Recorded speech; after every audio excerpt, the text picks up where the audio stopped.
a Páscoa, ela é algo que? Bíblico, né? E qual é o motivo dessa celebração? E qual é o motivo desta celebração? Para muitos, é um tempo de comunhão e ajuntamento, para podermos comer um bom bacalhau, presentear e fazer trocas de chocolates em forma de ovos. Eu não vejo nada errado nisso, né? De comer um bom bacalhau. Ontem eu estava lá com minha mãe, né? Ela convidou toda a família e eu estive presente. Só que eu tenho um entendimento do que significa a Páscoa. Hoje, o meu irmão já foi em casa, com a filha dele, já levou um ovo de Páscoa para minha filha, para o meu filho. E nós comemos, oramos e comemos, né? O ovo. Repreendemos toda maldição que vem por detrás disso. Então, tem um verdadeiro significado. Mas o verdadeiro sentido da Páscoa é falar de nossa libertação do pecado, através de um sacrifício feito na cruz do Calvário. A Páscoa, data em que comemoramos o quê? A ressurreição de Jesus e sua vitória sobre a morte, o pecado e o diabo. A primeira Páscoa aconteceu há milhares de anos, quando o povo de Deus estava sendo o quê? Escravizado no Egito. Deus teve misericórdia e decidiu o quê? Libertá-los através de Moisés. Mas Faraó não queria o quê? Deixar o povo ir embora. Por isso Deus enviou as pragas para tentá-lo mudar de ideia. E como Faraó endureceu o coração, o Senhor decidiu ferir todos os primogênitos do Egito como forma de castigo, porque o Faraó não queria deixar o seu povo sair, os israelitas, para sacrificar, para levar a adoração ao Senhor. Porém, para o seu povo, os israelitas, Deus deu uma ordem. E qual ordem era aquela? De sacrificar, de matar um cordeiro, e com o sangue do cordeiro, passar sobre os batentes, né, os umbrais da porta, para quando viesse ali o destruidor, o espírito da morte, sobre aquelas famílias, e aonde havia o sangue do cordeiro, ali o espírito da morte não passaria sobre aquela casa, não tocaria sobre aquelas vidas. Isso está lá em Êxodo, no capítulo 12, do versículo 1 ao 14, conta sobre essa história, da questão do sacrifício, de colocar o sangue sobre os batentes. Daí vem o termo Páscoa, que no hebraico quer dizer o quê? Pessar, que significa pular além da marca, daquilo que foi marcado pelos israelitas, ou passar por cima, ou poupá-los. Sendo assim, eles foram o quê? Protegidos da condenação e da morte através do sangue do cordeiro morto.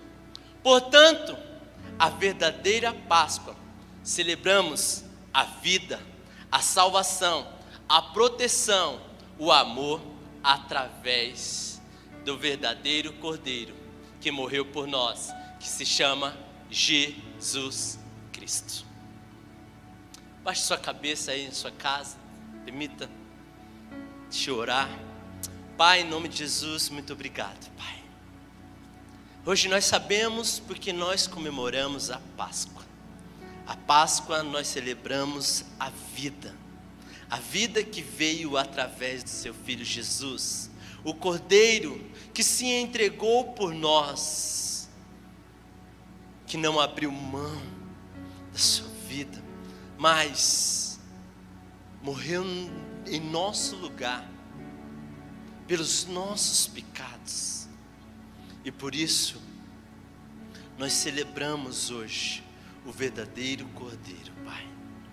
Ele não está mais morto, porque a tua palavra diz, ele mesmo falou que ao terceiro dia ele ressuscitaria, e ele ressuscitou, e ele vivo está, e por isso nós comemoramos, e por isso nós celebramos a vida que nós temos em Cristo, aquele que ressuscitou e está ao céu, assentado junto ao Pai. Por isso nós glorificamos, rendemos graça, louvor a Ele, porque somente Ele é digno de receber toda honra, toda glória, toda majestade. Aquele que reina, aquele que vivo está para todo sempre, em nome de Jesus. Dê uma salva de palmas a Jesus.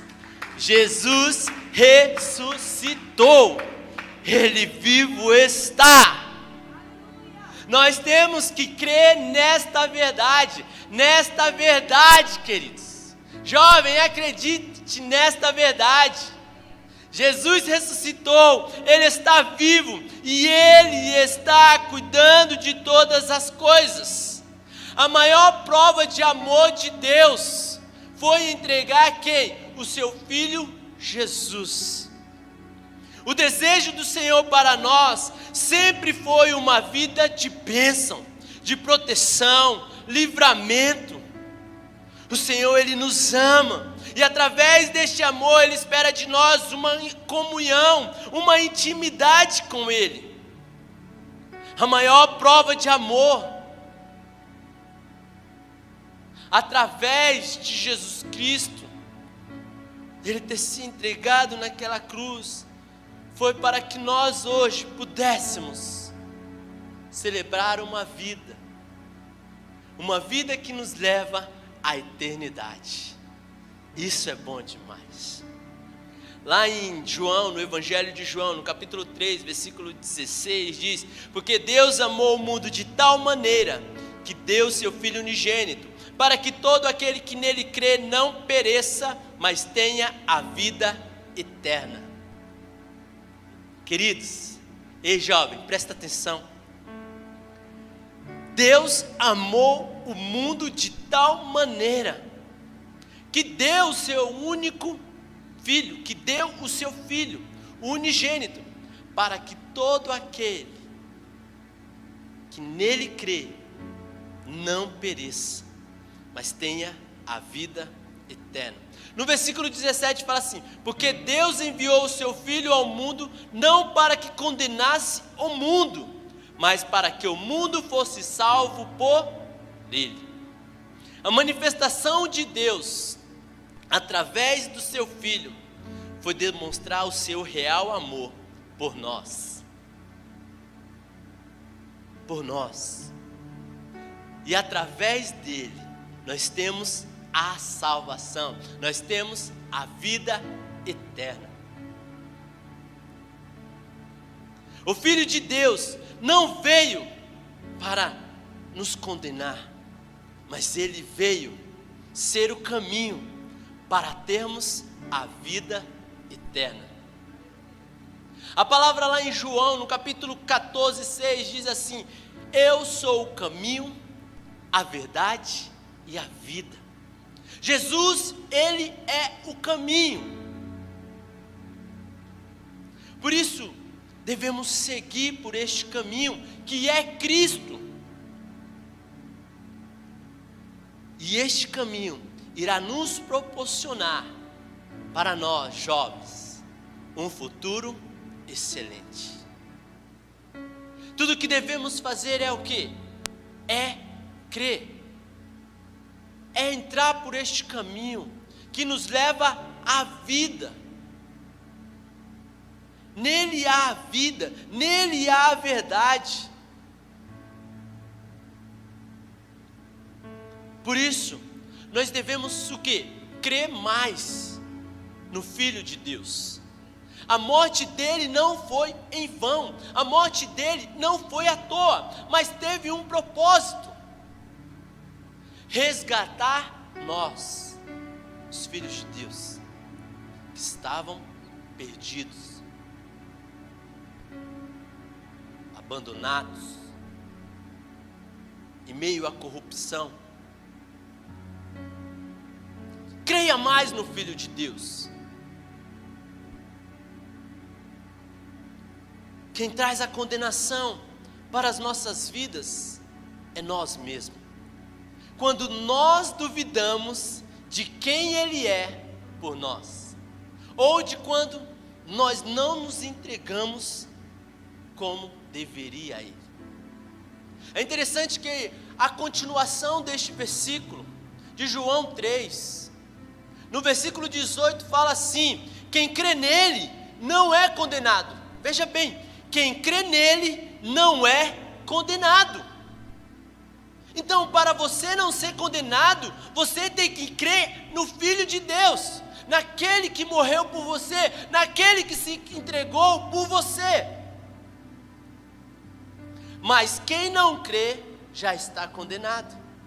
Podemos perceber neste versículo aqui que é nós que trazemos a condenação e a maldição para as nossas vidas, quando nós não cremos no unigênito, no Filho de Deus, naquele que veio para um propósito. Se nós olharmos a Escritura, falando sobre Jesus, nós podemos ver que lá desde fazer uma linha do tempo, de Gênesis a Apocalipse, nós vamos ver a Bíblia falando sobre Jesus, sobre a vinda do Messias, do propósito dele. E é bem claro quando chega no livro de Isaías, lá no capítulo 53, ali fica bem nítido o propósito de Jesus, do Messias para as nossas vidas. Então, Deus já sabia qual era o propósito de Jesus. Deus já sabia que o final dele seria a morte, para poder o quê? Nos resgatar.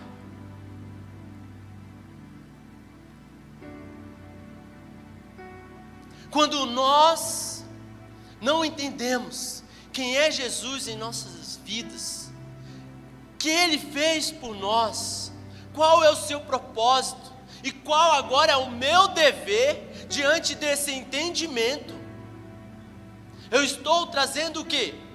Maldição, condenação para a minha vida, quando eu não vivo diante deste entendimento, de quem é Jesus sobre a minha vida. E a consequência de quando não cremos no poder e na salvação do Filho de Deus, é que gera em nós aprisionamento, insegurança, infidelidade, inconstância e medo.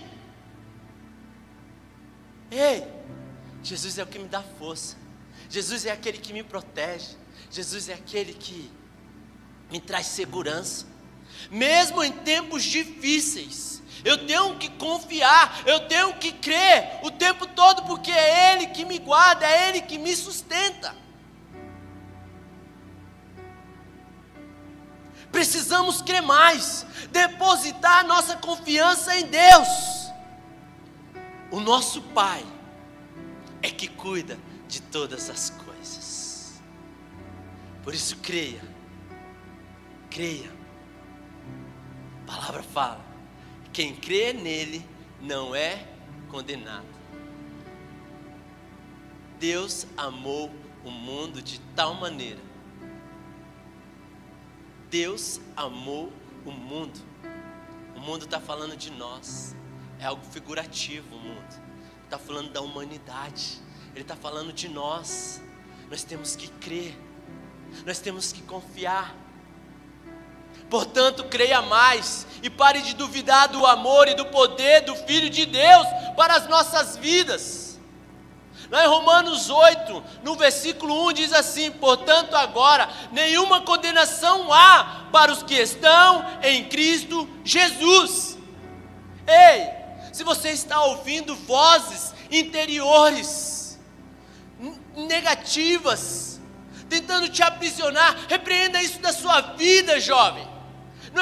Não é essa vida que Deus tem para você. Não se dê de coitado. Não fique se vitimizando. Ei, não há nenhuma condenação para aqueles que estão em Cristo Jesus, porque nós somos livres. Nós somos livres por causa de Jesus. Quando andamos com Jesus e confiamos nele, há proteção, há livramento, há segurança. E somos cheios de coragem, porque sabemos quem Ele é, e que está à frente, e está no controle de tudo, e está cuidando de tudo. Por isso dê uma salva de palmas, você que está aí de casa, você que está aqui conosco. Aleluia! Celebre a vida, Jesus ressuscitou. O sacrifício que nos trouxe a vida. O sacrifício de Jesus indo à cruz foi a maior prova de amor de um pai que nos ama muito. Ei, eu não vi até hoje um pai que chegou e falou assim: hoje eu vou entregar o meu filho, porque para salvar o mundo. Nunca ouvi. Só vi Deus fazer isso. Por que Ele fez isso? Porque Ele te ama. Essa é a maior prova de amor de um pai que nos ama muito e que sempre se preocupa conosco, sempre se preocupa com seus filhos. O destino do homem era o quê? Era o inferno. Era o inferno. Queridos, jovens, era o inferno por causa da desobediência, por causa do pecado. E veja bem, se anda na desobediência, preste atenção nisso. Se anda na desobediência, se vive debaixo do pecado, o destino ainda continua sendo o inferno. Não existe outro caminho a não ser esse. A não ser que venha o arrependimento e reconheça Jesus Cristo e confesse Jesus Cristo como seu único Senhor e Salvador. Tudo isso por causa de quê? Por causa do primeiro homem, Adão, por causa da sua rebelião, que não obedeceu àqueles primeiros princípios. Mas nós temos aí o segundo homem, o segundo Adão, Jesus Cristo, aquele que se entregou por nós, e que através dele hoje nós temos vida. Jesus foi o Cordeiro para nos resgatar do mundo das trevas e nos tirar do pecado do mundo. Olha o que João disse, João Batista disse, quando ele visualizou Jesus: eis o Cordeiro de Deus que tira o pecado do mundo. Queridos, ei jovem, nós temos que olhar como João Batista. Eis aí o Cordeiro de Deus, que morreu por causa de mim, e hoje por causa da vida dele, eu sou salvo. Aleluia! Mas por que Jesus? Se nós olharmos, quem foi que levou Jesus à cruz? Simples.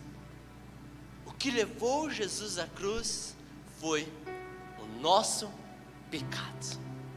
Os nossos pecados levaram Jesus à cruz. Aquele que não tem pecado, atire a primeira pedra. Foi isso que ele falou. Lá no livro de Isaías, no capítulo 53, narra ali a vinda do Messias. E ali fala muito bem sobre Jesus. Quem levou Jesus à cruz? Lá no versículo 5 de Isaías 53 diz assim: ele foi transpassado pelas nossas transgressões e moído pelas nossas iniquidades. Sim, No versículo 8, na parte B, diz assim: por causa da transgressão do meu povo, foi ele ferido. No versículo 12, eu não coloquei na tela, só estou ditando para não ficar. Depois vocês leem em casa, por isso que eu falei Isaías 53, Isaías 53, capítulo 53, do versículo 1 ao 12, narra essa história. No versículo 12 diz assim: e levou sobre si o pecado de muitos. Estão percebendo? Foi as nossas transgressões, foi as nossas iniquidades, foi o nosso pecado. Mas veja bem, a palavra fala assim: certamente ele tomou sobre si as nossas enfermidades e as nossas dores, e levou sobre si. O que matou Jesus não foram os açoites, nem os soldados, nem a tortura da cruz. Foi nós, os nossos pecados. Ele morreu pelos nossos pecados. Ele foi moído pelos nossos pecados. Mas tudo isso que Jesus fez foi para nos resgatar das trevas, das mãos de Satanás. Ele nos comprou com seu sangue. Ele tirou-nos da maldição, da escravidão, do império das trevas e da potestade de Satanás e do jugo do pecado. Só Jesus poderia fazer isso.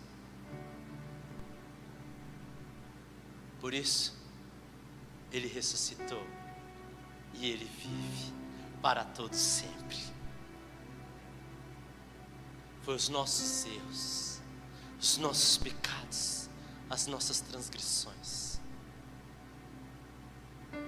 Nós não tínhamos forças para aguentar o que ele sofreu. Mas esse era o propósito do Messias, do ungido de Deus, do Filho de Deus, se entregar, morrer por nós, para que hoje nós pudéssemos ter vida e hoje podermos celebrar a ressurreição, celebrar a vida que temos em Cristo Jesus. Jesus vive, ele ressuscitou. Preste atenção, o nosso rei vive.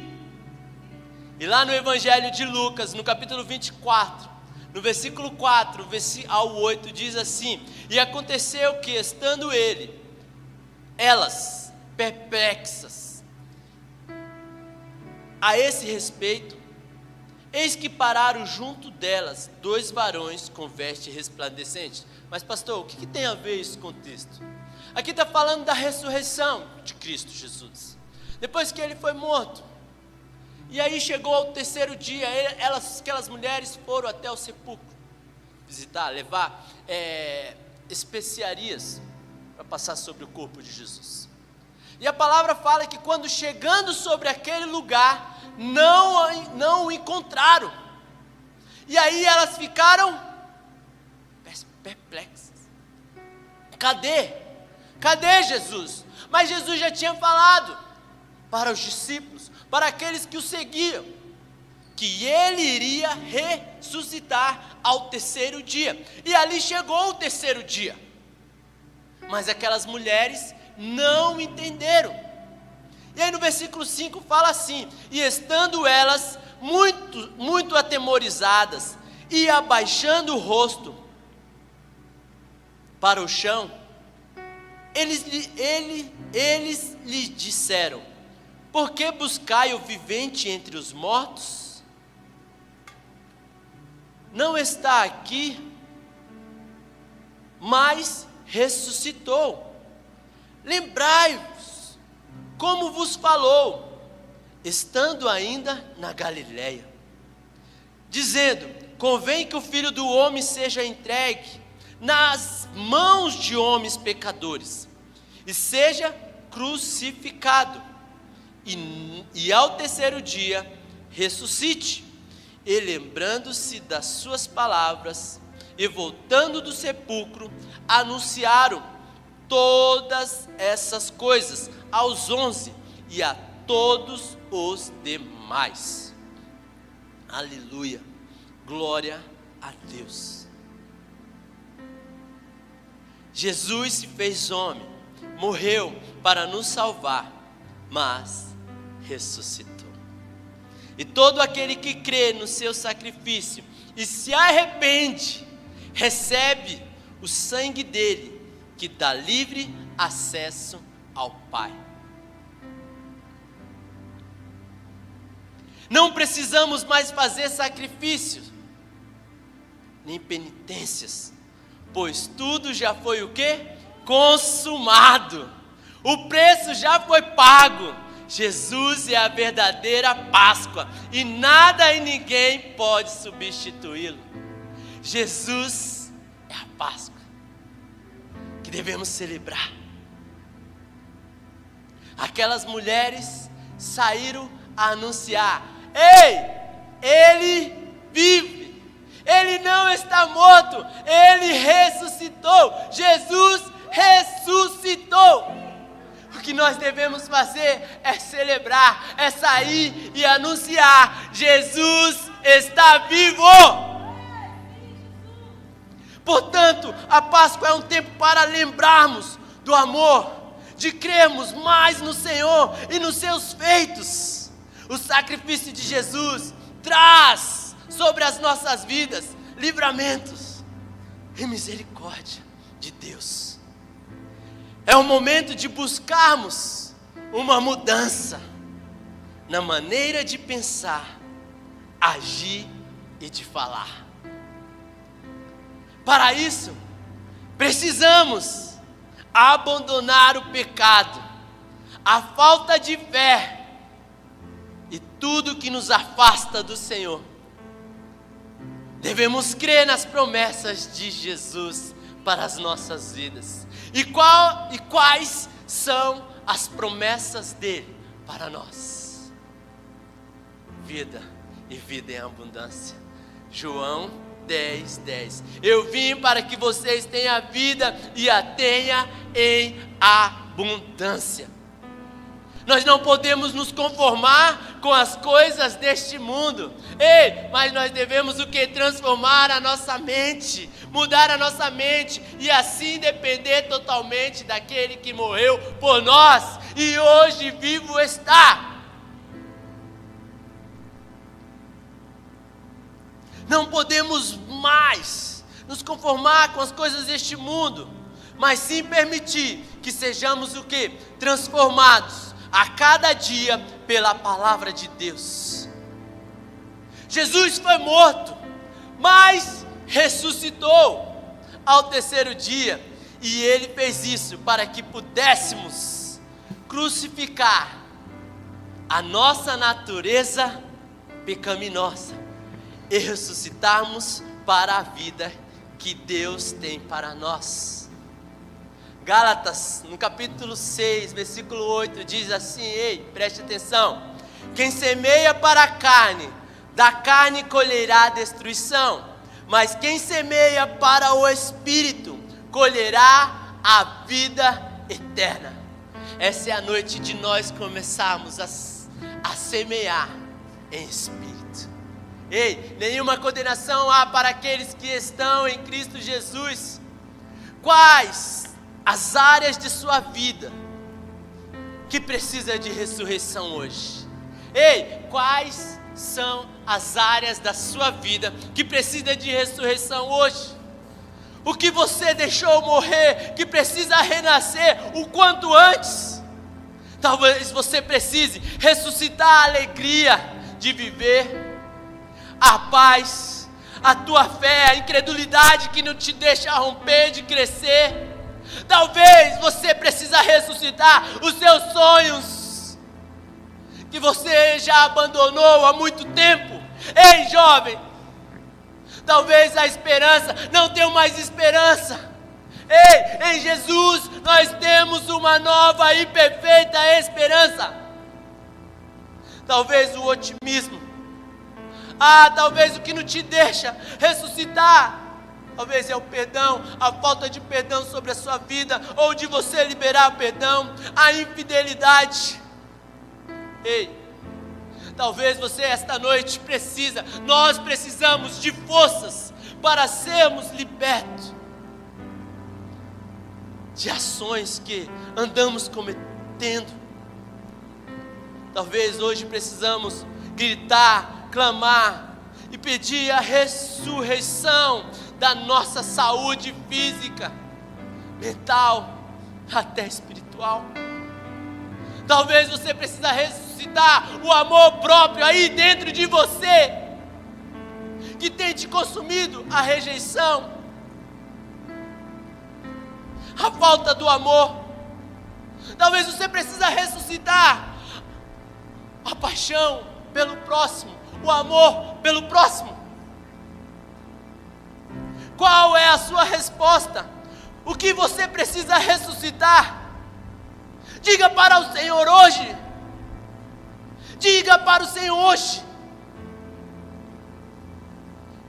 Ei, Jesus já foi o sacrifício, mas Ele vive hoje, e Ele escuta, e Ele quer ressuscitar essas coisas em você, em nós. Não fique parado, estático. Decida hoje viver o novo, ser uma nova criatura. Ei, Ele ressuscitou, e quando você se entrega a Ele, quando você se dá por Ele, quando você reconhece, decida ressuscitar sua família, que anda longe da presença do Senhor. Ressuscite seus sonhos, ressuscite a sua comunhão, fidelidade com o Senhor. Faça a sua oração de entrega para Jesus. Diga a Ele: Senhor, agora eu entendo o verdadeiro motivo de sua morte e ressurreição, para que hoje eu pudesse ter vida e assim ressuscitar tudo aquilo que foi roubado, tudo aquilo que foi levado. Que a sua oração possa ser de arrependimento, um arrependimento genuíno. Peça para o Senhor transformar a sua vida. Declare a sua fé em Jesus. Creia nele. Creia no seu poder. Diga a Ele: eu creio em Ti como meu único Senhor e Salvador da minha vida. Diga isso